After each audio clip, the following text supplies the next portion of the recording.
can say that every year that I come.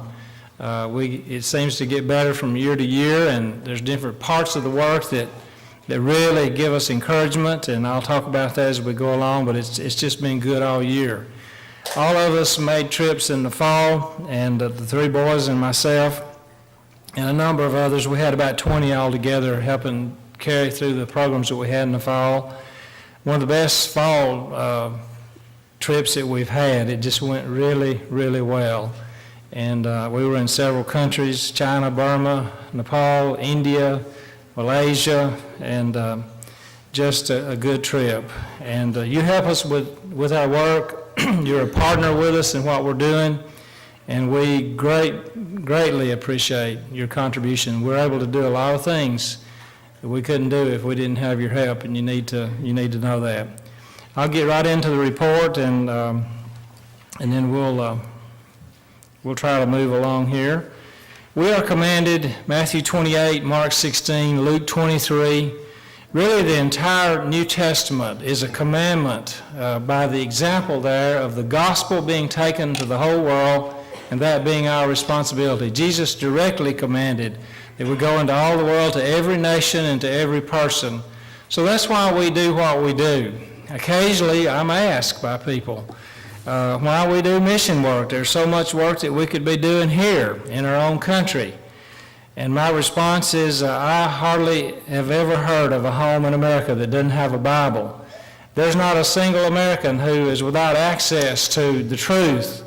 But we can find places all over the world where people have no Bibles and have no one to teach them. And so we go because we're commanded to go where people need to hear. Not to minimize what we need to do here in America, but this is commanded very directly. If you look at the world and try to determine where the greatest needs are, this is the place right here on the map. Southern Asia. China and India represent 2.5 to 2.6 billion people, about a third of the world's population. They're in just those two countries. And then all around them, all those other countries have huge populations. And they're Buddhists and Muslims and Hindus and atheists, animists. There's everything there but Christians. So that's our number one target in our work. And we're talking about going where people have no other opportunity to hear. And it's a massive, massive population. Let me back up here a little bit. I got ahead of myself. There's a secondary emphasis in Latin America. You can see red dots on all these maps, continent maps. You can see dots, and that represents operating bases for our work. We do radio broadcasting that covers all of Latin America. These are Spanish and Portuguese programs, and those are follow-up points down there. We put about roughly 5% of our resources into that. Africa, we've been in several different parts of Africa through the years. Right now we're focusing on East Africa. And if you analyze what's happening on that continent, the Muslims are moving down the eastern side of Africa en masse, trying to take over all of those countries. So we have radio that reaches 7 or 8 countries. We get 400 responses a week from people who want to learn about Christianity. And what they're doing is they're seeing what happens when the Muslims come into their communities and begin to rule, and they don't want any part of it, and they want to know the alternative to it. And of course that's Christianity. So that's an area that we put some work into as well. We do 3 things to accomplish our goals. Number 1, reach masses. In the Lord's Church today in America, for our 12,000 congregations here in America, we have almost 40,000 preachers, about 3+ preachers per congregation in America. And they are serving about 4% of the world's population, 330 million people or so in America. In the rest of the world, where 96% of the people live, over 7 billion people, we have 400 missionaries. 400 missionaries. So if you're a missionary, you need to know how to reach masses. You're not going to be in a community where you're trying to figure out how can I make contact with the 20, 30, 40, 50, 100,000 people that live here. You're going to be in a region of the world where you're trying to figure out how to reach 200 million people or 300 million people, how to give access to those people for the gospel. So missionaries need to know how to use mass evangelism, radio, television, internet, literature. We have programs you can see on that map scattered across the world. Those are radio and television programs. Those circles represent the range of them. We cover 3/4 of the world. We get about 280,000 responses a year to our programs. Now we know we have millions of listeners. Most of them don't respond. They figure out some other way to react or to act based upon what they've heard, but almost 300,000 of them get in touch with us. And they say, we heard you, we want you to come help us, we want you to send us literature, we want to study, whatever.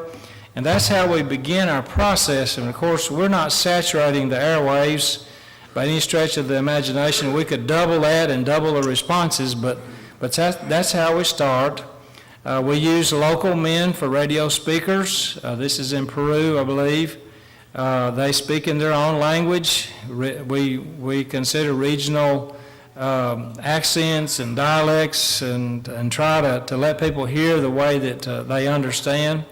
TV in India, this is Vinay David doing a TV program, just a talking head, but that is broadcast over cable to hundreds of millions of people, and we get responses to that every day.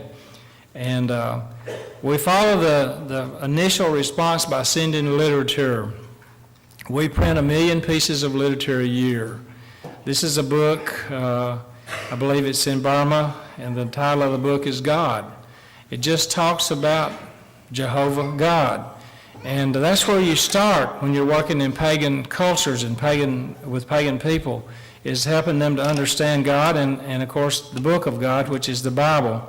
So that's where we start. There's all kinds of follow-up literature. Most of our initial mail-outs are tracts and small pieces of literature, and then we go from there to larger material. This is in Kakinada, India. That's Brother Gudam there on the right. And then finally, as churches develop and we try to anchor those churches with good teachers, we also provide them with good literature. We're printing The Voice of Truth, which I noticed that you get that here. We print that in several foreign languages. It's a scaled-down version. We leave out a lot of the material that's in ours because it's designed for the American audience, what we see.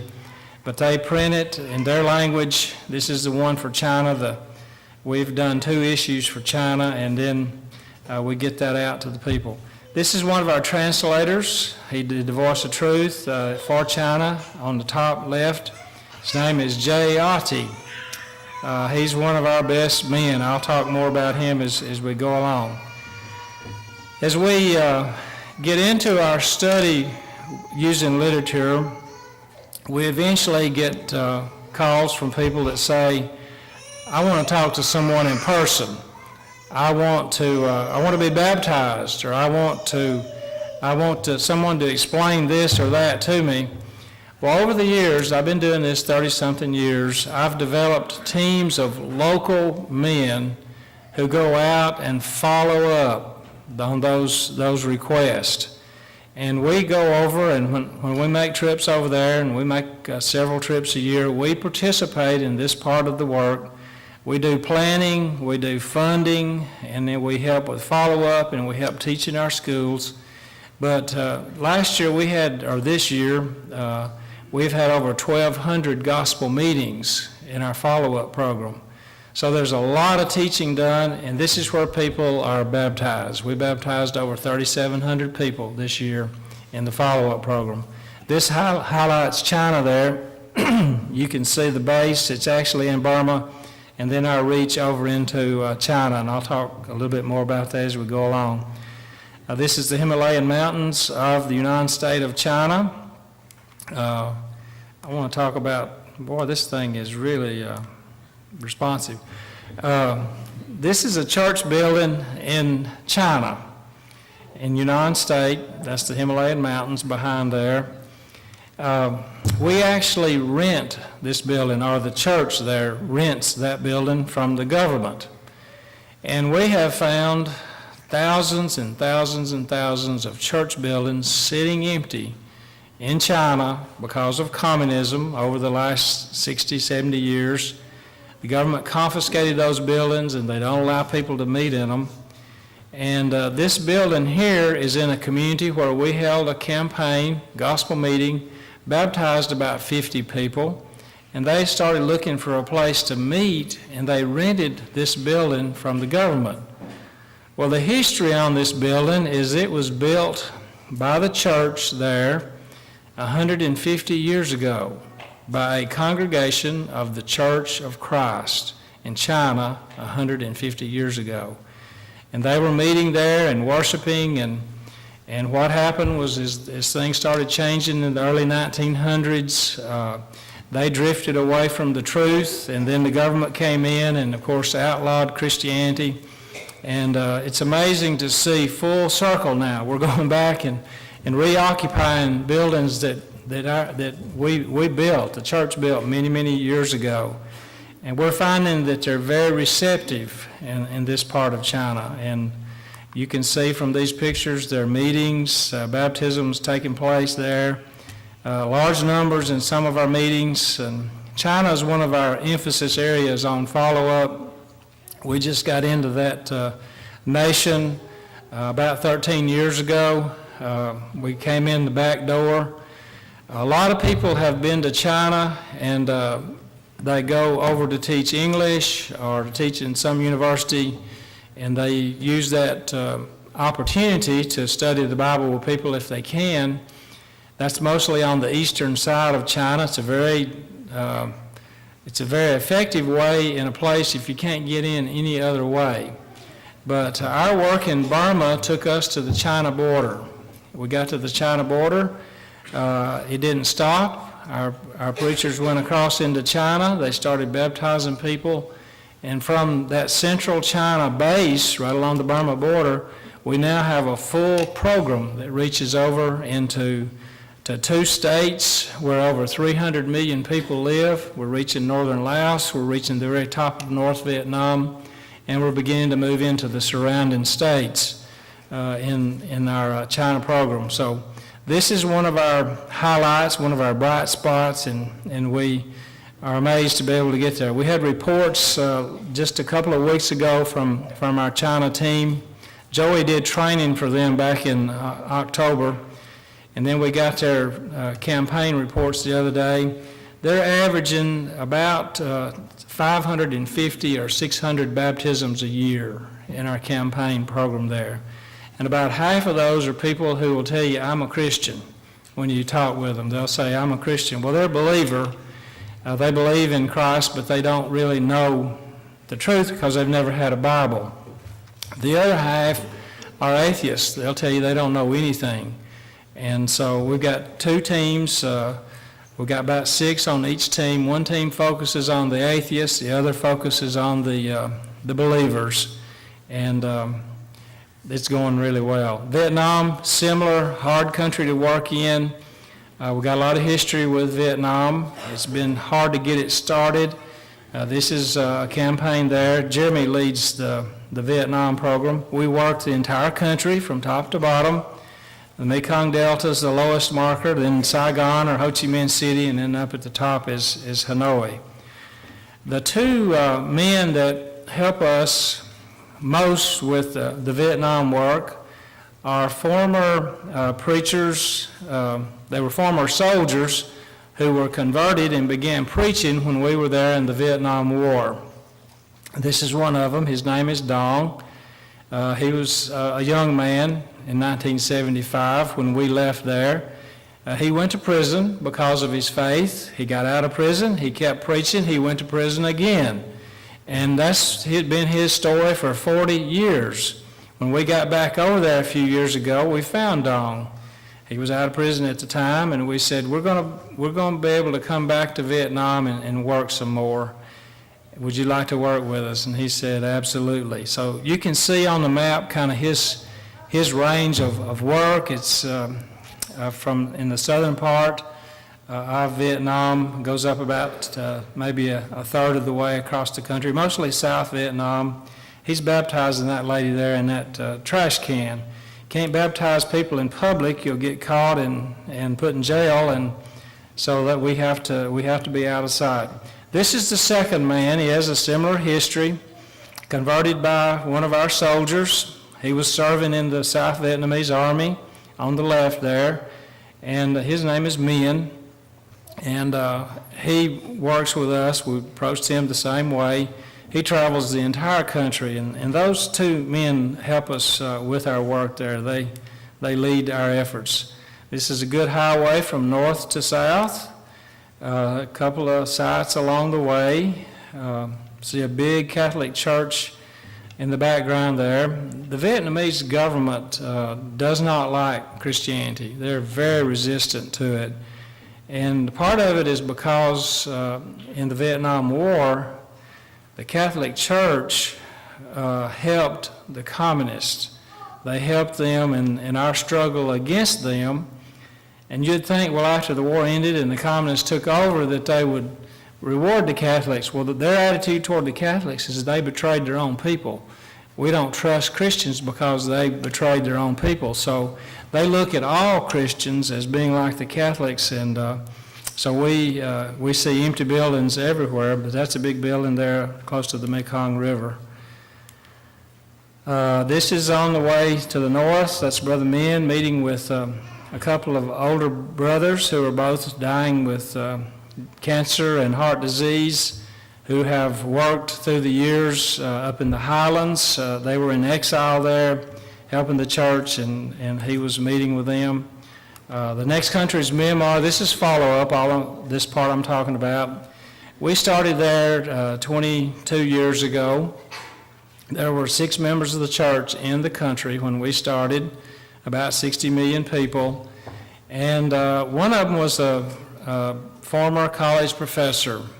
And he met with me on my first trip there, and he said, because of our government, when you come here, you won't be able to go out and pass out literature. You can't gather people together for public meetings. You're just going to be very limited in what you do.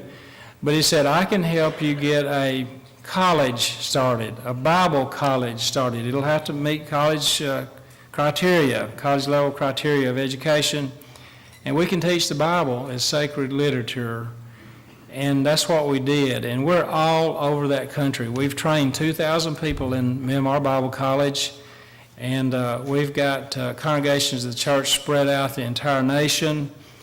Just one of the really good success stories in our work over the years. This is in northwest Myanmar, a place called Calais, a Bible seminar there. And that's also in Calais, that's Tin Lin. And it's hard to live there. This is actually the kitchen for our school up there in the north. They cook their food over wood fires for every meal, and it's a primitive way of life.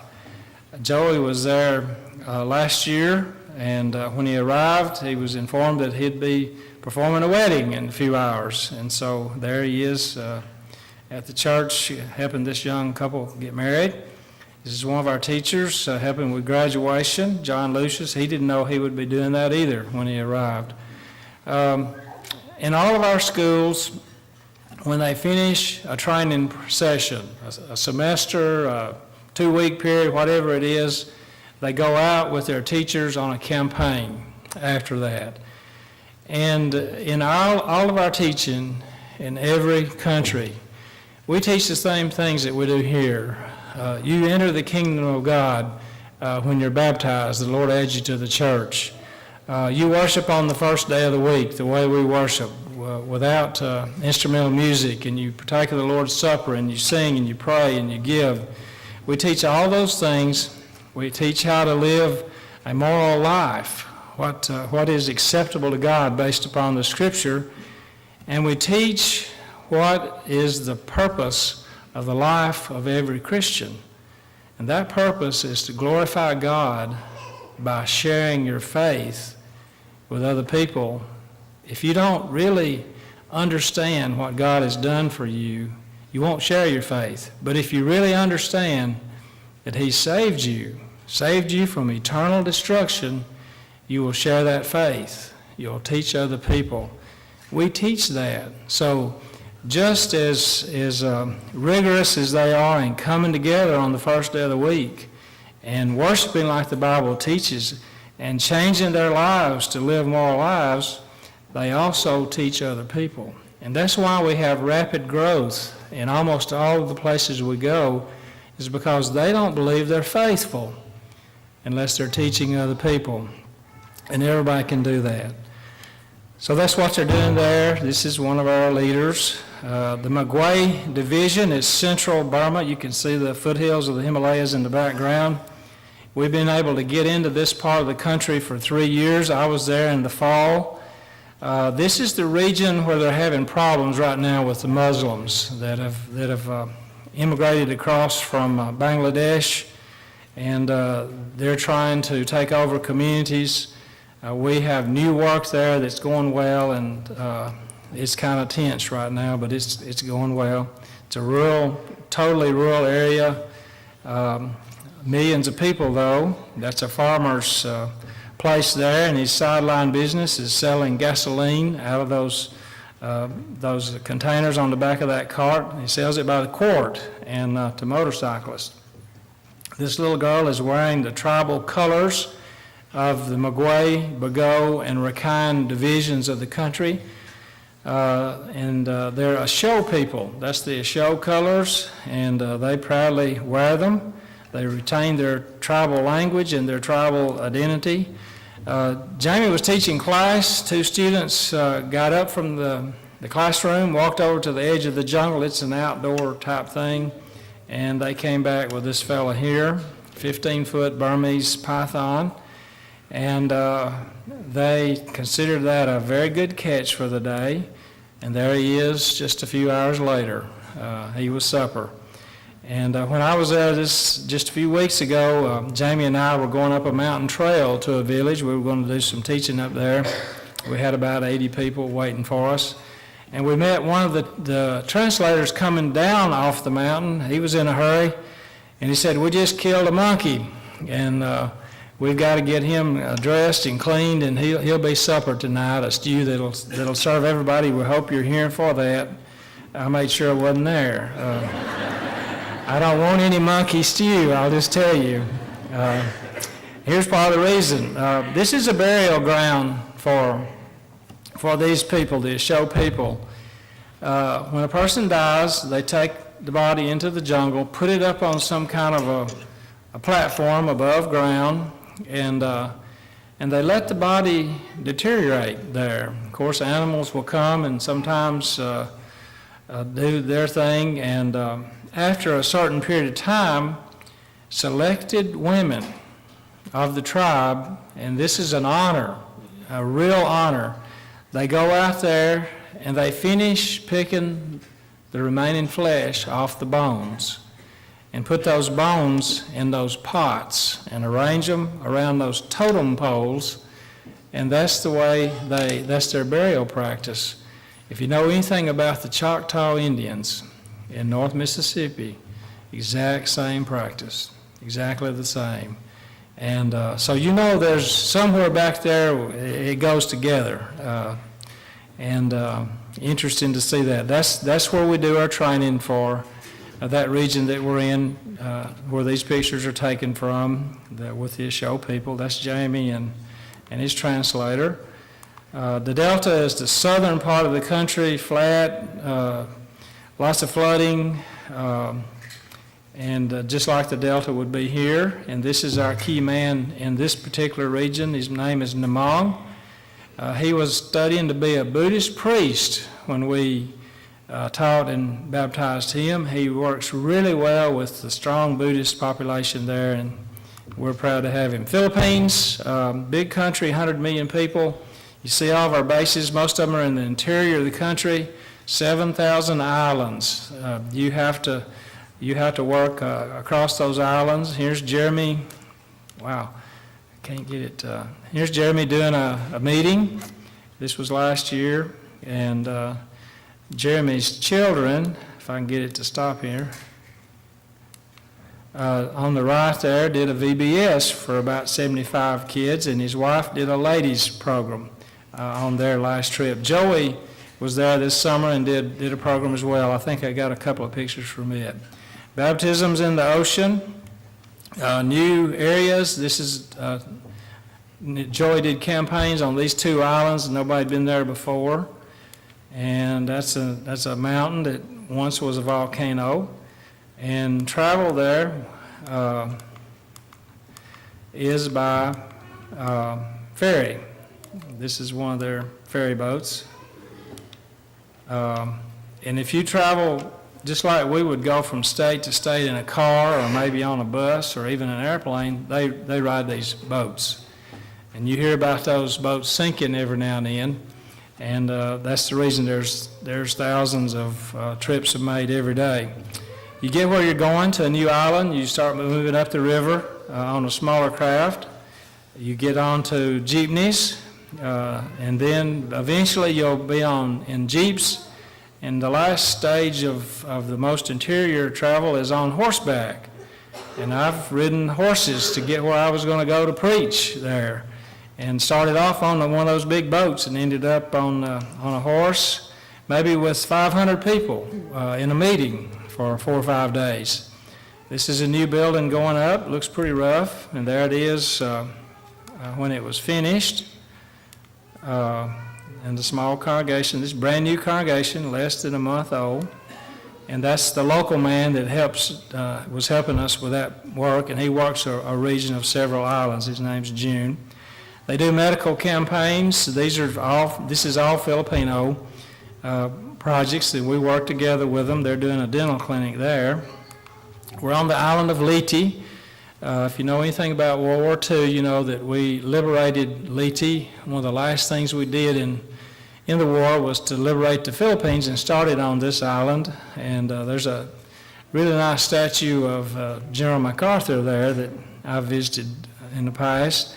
We have an extension of our school, and they've asked us to go into their public schools and teach Bible. And so we've got all these pictures that is flipping through our Bibles and in the classroom where they're teaching. Wow, I bet you're getting dizzy. That's the Bible we use. He read out of New King James. That's what they prefer over there too. And they want English Bibles because they want to learn English. The next place was Sri Lanka, off the south coast of India. We were able to get into northern Sri Lanka this year. And we haven't been there for many, many years because of a civil war, been kept out. And that's some of the groups that we had, one of the groups that we had. One congregation there that we were able to worship with that's still functional. And this is our team that was doing northern Sri Lanka. And I was in the south helping with our projects down there. And there's Jeremy, the P.R. Swami, baptizing some folks. South India, our base for the South India work is Bangalore. Bengaluru, they call it today. You can see the red marker. Mostly I do leadership training there. We have probably 12 or 1,500 congregations that are at the point where they can install elders. They just need to be trained and taught. And so every year I work with about 150 or 200 men who aspire to be elders. And we're trying to help those congregations to develop to that point. Small campaign there, had 27 baptisms that day, I remember. And North India, Jeremy led our team there from Delhi down toward Calcutta, just below Calcutta, to a place called Chhattisgarh. And this is the Bengali region of India where they're having problems right now with persecuting Christians, and we've heard stories of burning them alive and burning their buildings and beating them to death. Some have been fed to animals. It's really hard, some of the things that have happened, but we have a base down there at Chhattisgarh and a good congregation. So Jeremy took a team down there last time he was in India to handle that work, and it's going well. The third step in our process is to anchor our growth. You have 3,000 or 4,000 baptisms a year, new congregations are forming. You want to make sure every congregation has people who know the Scripture. So we use Bible colleges to do that. We train just a few for every new congregation. Trained about 600 people this year. And Myanmar Bible College, all our schools are men and women. That's Joey's daughter teaching. I'm helping with graduation there. Flipping through here, these are campaigns following the school sessions. Wow, I need to get some of these. Calais Bible College in the north. Uzana Bible College is what services China. Philippine Institute is the central Philippines. There's Jeremy. Samar Bible College serves an island group that's hard to get to the institute, so we formed another school. That's our oldest team member. He's mid-80s. He has to be wheelchaired around in the airports, but when we get him to where he's going, he's the best Bible teacher we got, and L.T. Greganis is his name. Jeremy with our director Edwin Inso in Samar, and Edwin uses Joel Miller film strips. Remember those? I've used them a lot in the past, and they still work there. Lots of baptisms, about 500 to 600 baptisms a year in the Philippines. That's the church building there with that blue roof, and that's kind of a mud flat. There's land that nobody uses, so these are squatters, and there's a congregation among those poor people that use that land. Vietnam Bible College, classroom's a hotel room. You could meet there 2 or 3 days, and then you got to move because the government will catch up with you, and that's one of our teams. Jeremy and Joey, a couple of Filipino teachers helping with that one, and then it's going to go crazy here. Vietnam Bible Institute, our second school in Vietnam, nicer, bigger, and actually have some facilities we can use if we can stay away from the government. So that's a quick run through of people, places, on pictures, and we got a video. If we can get the video up, it's I think it's about 4.5 or 5 minutes, and then I'll conclude after that. He's pulling it up.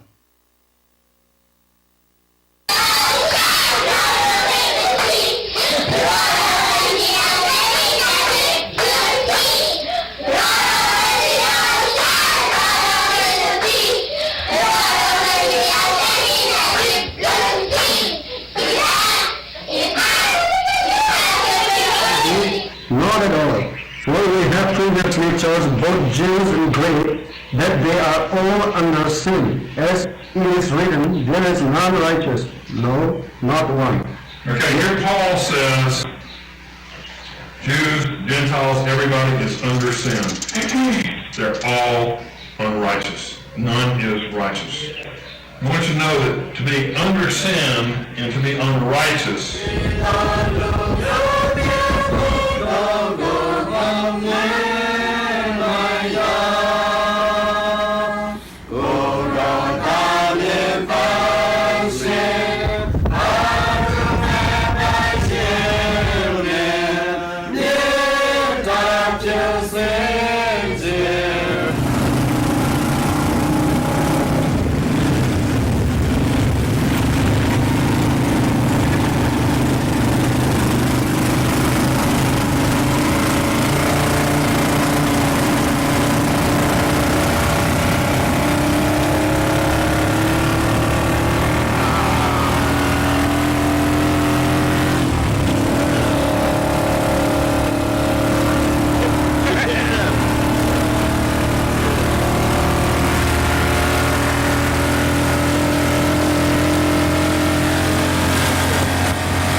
kinds of movie.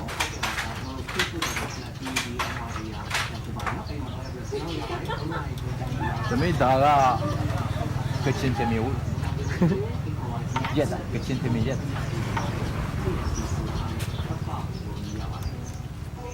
Do they have any completed ones here? Do they have any completed ones here? 等你叶老鼠的 B 段 fight But how do they have any done?